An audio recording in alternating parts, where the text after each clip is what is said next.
আসসালামু আলাইকুম। তাসনিম ম্যাথ সেন্টারে আপনাদেরকে স্বাগতম।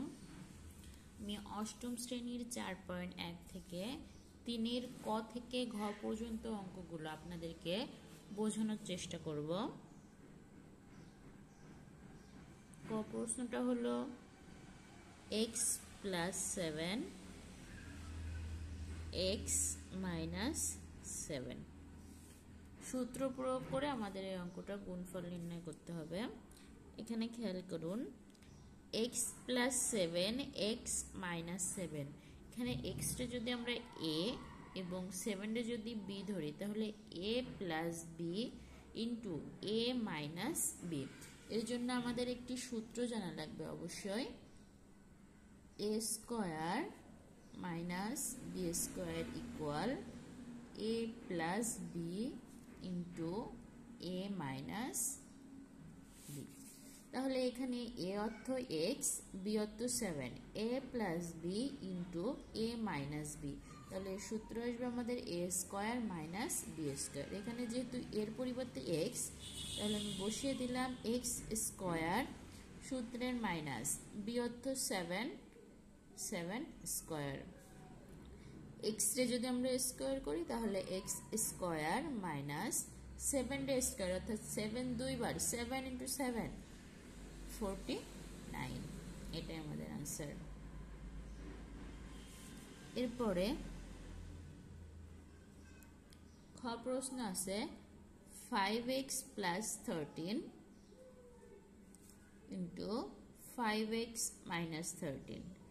একইভাবে এখানে যদি আমরা 5x রে a এবং 13 রে b ধরি তাহলে a + b into a - b, a square minus b square. এখানে a এর পরিবর্তে 5x, তাহলে a স্কয়ার সূত্রের মাইনাস b এর পরিবর্তে 13 স্কয়ার। 5 রে এর অর্থ 5 রে স্কয়ার করতে হবে, x রে স্কয়ার করতে হবে। 5 রে স্কয়ার অর্থাৎ 5 দুইবার, 5 × 5 = 25, আর x রে স্কয়ার করলে x স্কয়ার মাইনাস 13 রে স্কয়ার অর্থাৎ 13 × 13 169 169। এটাই উত্তর।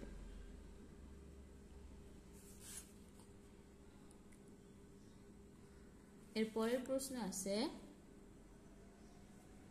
xy + yz xy - z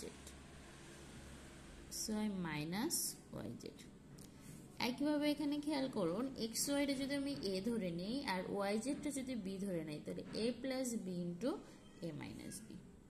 আশা করি আপনারা অঙ্কটা বুঝতে পারছেন। উপরে যেহেতু আমি অঙ্কগুলো একই নিয়মে করছি, a square minus b square, b এর পরিবর্তে yz। যদি আমার বোঝানোর টেকনিকটা আপনাদের ভালো লেগে থাকে তাহলে অবশ্যই আমার চ্যানেলটিকে সাবস্ক্রাইব করবেন। x রে যদি আমরা স্কয়ার করি তাহলে x স্কয়ার, একইভাবে y রে স্কয়ার করলে y স্কয়ার মাইনাস, এখানে y রে যদি স্কয়ার করি y স্কয়ার, z রে যদি স্কয়ার করি z স্কয়ার। এর পরের প্রশ্নটা হলো ax + b ax - b। এখানে a মানে ax আর b অর্থ b, তাহলে a + b * a - b সূত্র কোনটা? a square minus b square. এখানে a অর্থ ax, তাহলে a স্কয়ার সূত্রের মাইনাস b অর্থ b স্কয়ার। এখানে দেখুন, এর যদি স্কয়ার করি তাহলে a স্কয়ার, x রে স্কয়ার করলে x স্কয়ার মাইনাস b রে যদি স্কয়ার করি তাহলে b স্কয়ার। এটাই আমাদের উত্তর। যদি আমার বোঝানোটা আপনাদের ভালো লেগে থাকে তাহলে অবশ্যই আমার পাশে থাকবেন। আমি অঙ্কটা আপনাদেরকে আরেকবার সবগুলো দেখিয়ে দিলাম। ধন্যবাদ সকলকে।